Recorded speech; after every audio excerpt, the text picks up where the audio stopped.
Or start. My name is Patrick Strait.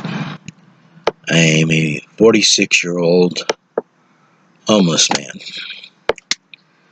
I have been homeless now for over 6 months as of July 1st, 2017.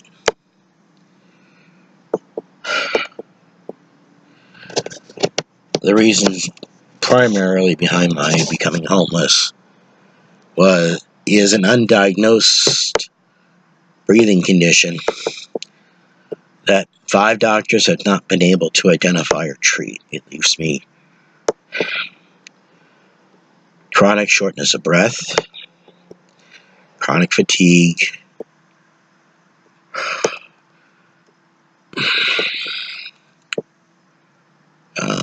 intermittent chest pains, limited mobility. I need a cane to walk or a mobility scooter to get around. This has been this way since November of 2014. I've gone through a surgery called a thermobronchioplasty to open up the bronchial airways to no avail.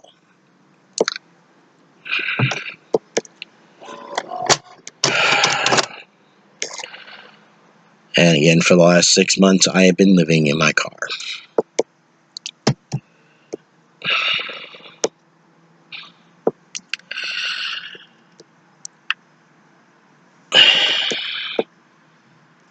People look on homeless as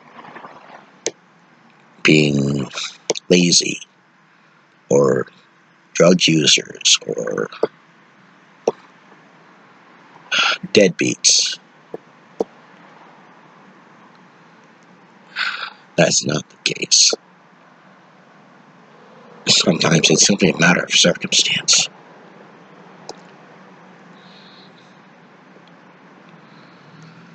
I worked for a telecom for 11 and a half years.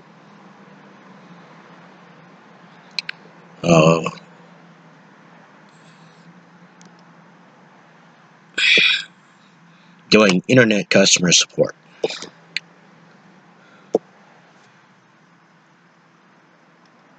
The way you hear me speaking now is about as strong as my voice gets.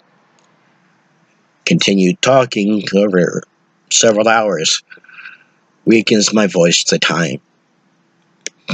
Till at one point it will actually give out and I can't speak anymore. There were nights where I'd wake up coughing all night and went up coughing all night where I couldn't speak in the morning. So unfortunately it made me unreliable. Again, I tried seeing multiple different doctors for resolution. But unfortunately, my employer had to let me go because I was unable to fulfill my job duties.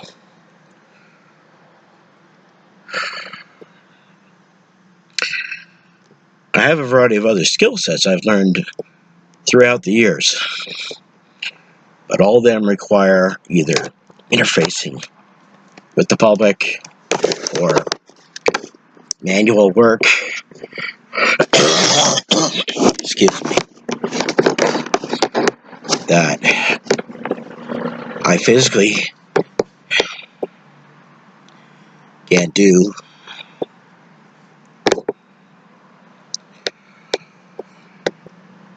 My now 15-year-old daughter lives with my ex-wife.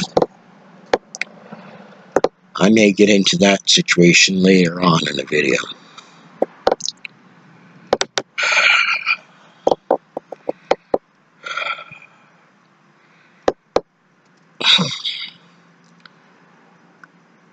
My brother had been kind enough to take in my dog for a while. Unfortunately, it turned out his daughter is allergic to my dog, so they couldn't keep him for me. He went to stay with my ex-wife, then my dog went to stay with my ex-wife. but she couldn't keep him because of neighbors complaining. So, since October, he's been with me in my car, minus a brief hospital stay on my part.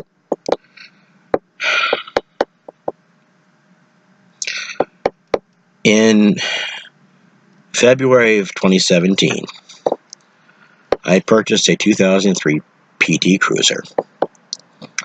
With some money I was able to pull out of my 401k and borrow against. Nice car, 45,000 miles on it.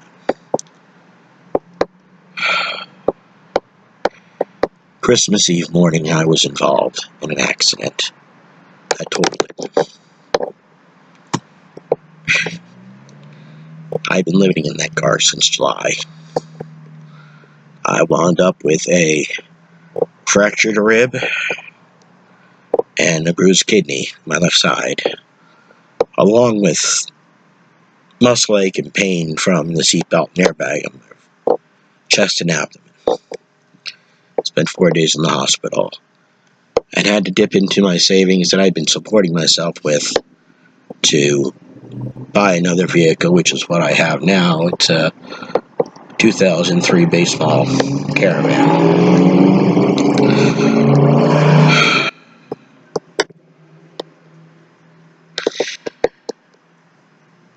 I think I've decided to do these videos on a combination of being able to vent my personal issues, to speak about my current situation and being homeless, and maybe open people's eyes on what it means to be homeless.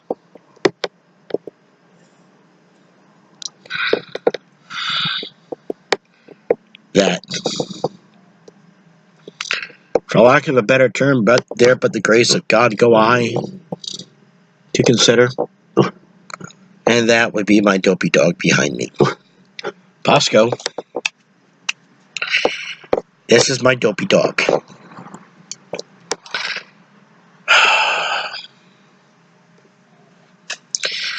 Homeless aren't derelicts. They're the overlooked. It could be you. They could be members of your family. They could be your best friend.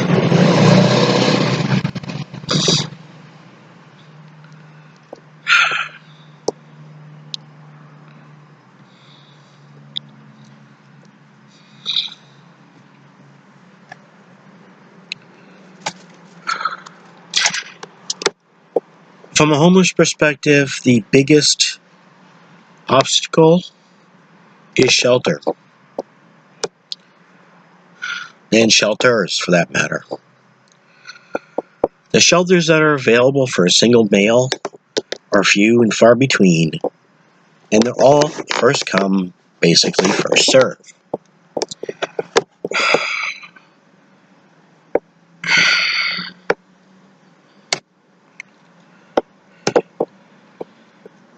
Most of them are shelters out there are geared towards families and single women with children. Priorities, and I understand that. Someone like me, though, with my sensitivities, with my asthma and this compounded breathing problem. Yeah, I'm like this 24/7. I am sensitive to being around smokers. Now, cigarette smokers think that because they don't smoke inside someplace, it's not a problem. But if you're a smoker, it's on you. It's in your sweat, it's in your clothing, and you transfer it to anything else you come in contact with, including inside buildings, your furniture, whatever.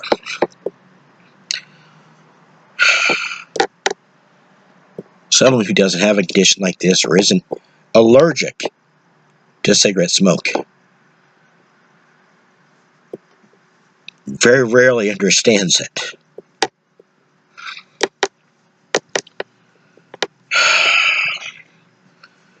That's what's kept me from actually from being in staying in a shelter, and I have tried.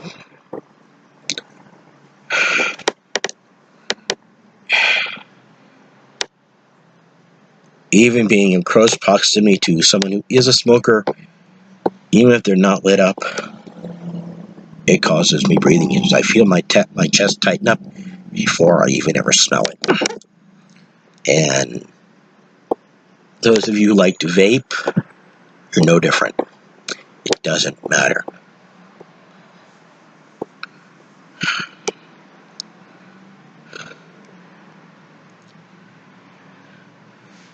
And when you can't get into shelters, you have to make do with what you have. Now, I've been lucky enough that I've had a vehicle that I can live out of.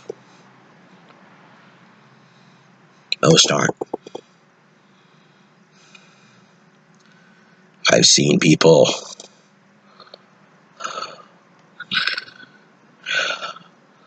pile tarps and leaves as we've hit cold bursts here in Florida in the past couple of months. They might get a blanket donation.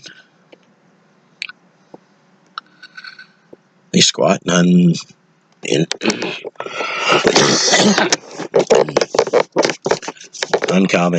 unoccupied buildings.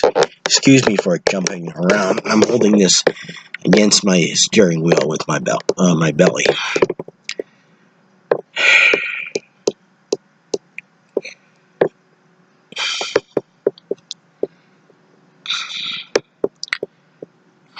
Food is another issue. You have no means to keep perishables. You have no means to cook. If you've got some money, you can get best you can do for a hot meal and cheap is fast food. Primarily, my diet has consisted of cold cans of SpaghettiOs, cans of vegetables like carrots or something, cold, and canned chicken.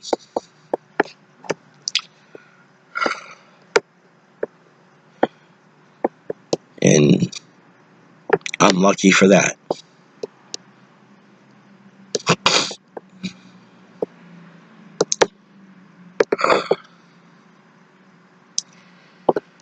I have been... Well, let me take a step back.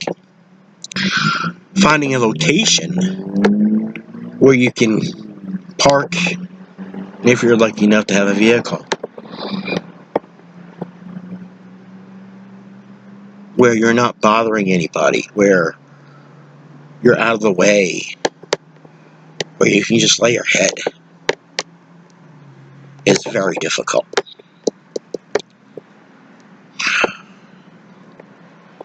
Rather than assume that person is in need of help,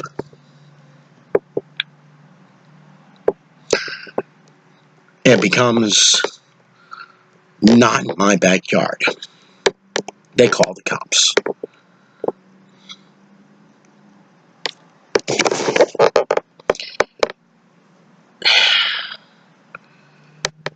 I have to rotate the places I park at night to sleep.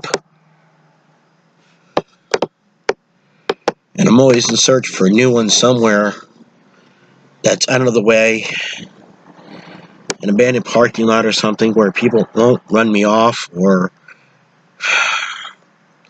won't call the cops on me.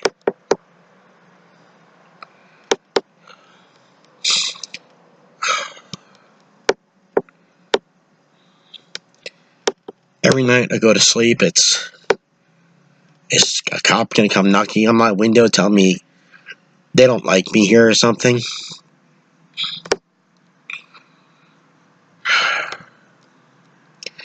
Now, I will say the cops that I have encountered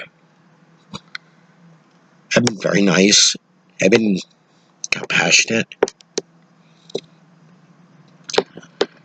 even expressing a little annoyance at being called on the issue. I've run into one or two that are assholes, but it's difficult finding a place that is safe.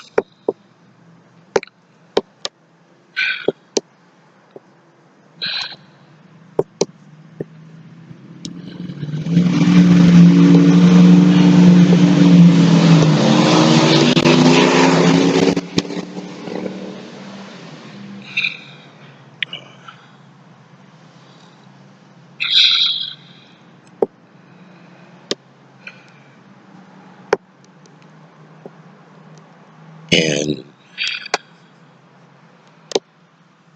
one advantage I do have with the Carwell now too is this dopey dog you just saw. He makes a lot of noise if someone approaches the vehicle, and that tends to ward people off a little bit,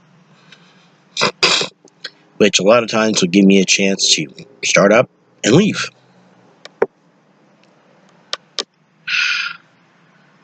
I've been approached by people wanting to sell me drugs. I face the fear every night of getting carjacked.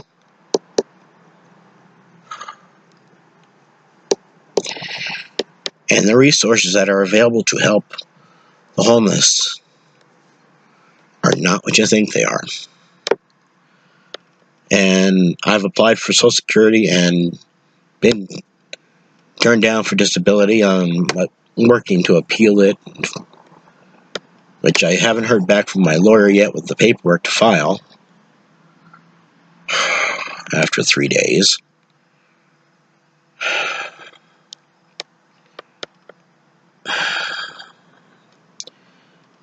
But I've got no income. I figure I can last on what I've got left in savings till maybe September. I had to dip in my savings for $3,000 to buy this van, so I can at least have some place to be.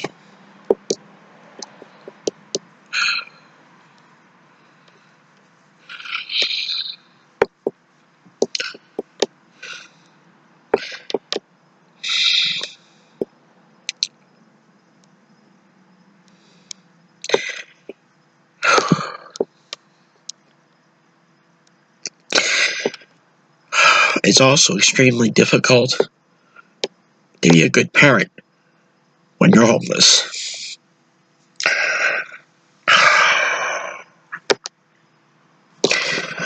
My daughter Caitlin is amazing. She is intelligent, talented, kind, compassionate, honest.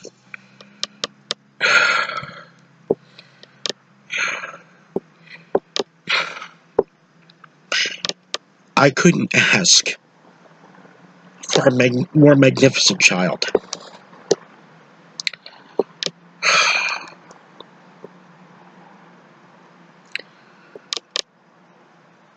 The time I get to spend with her is limited primarily to me picking her up from her mother's to take her to school,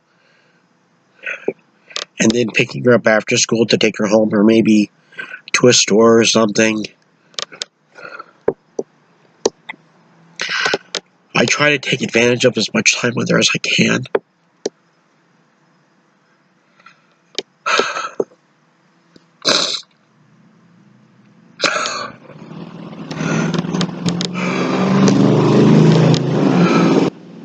I can't help feeling that I'm a disappointment to her, and that I'm letting her down.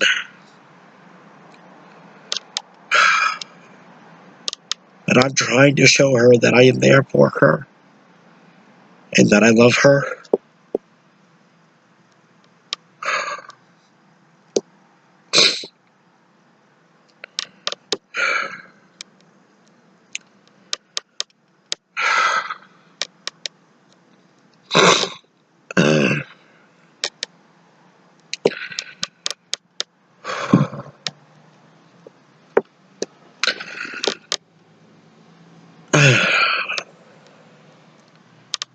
hard. Maybe this is a bit rambling.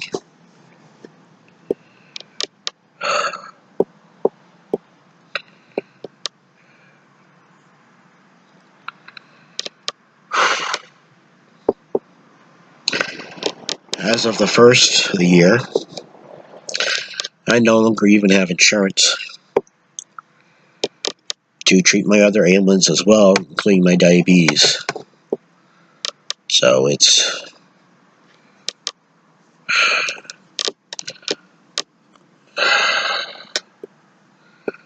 trying to find what other options are available to me.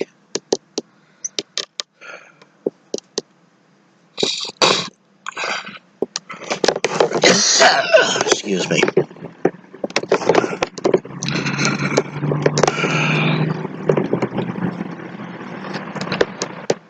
I'm trying to make the best of this situation as I can.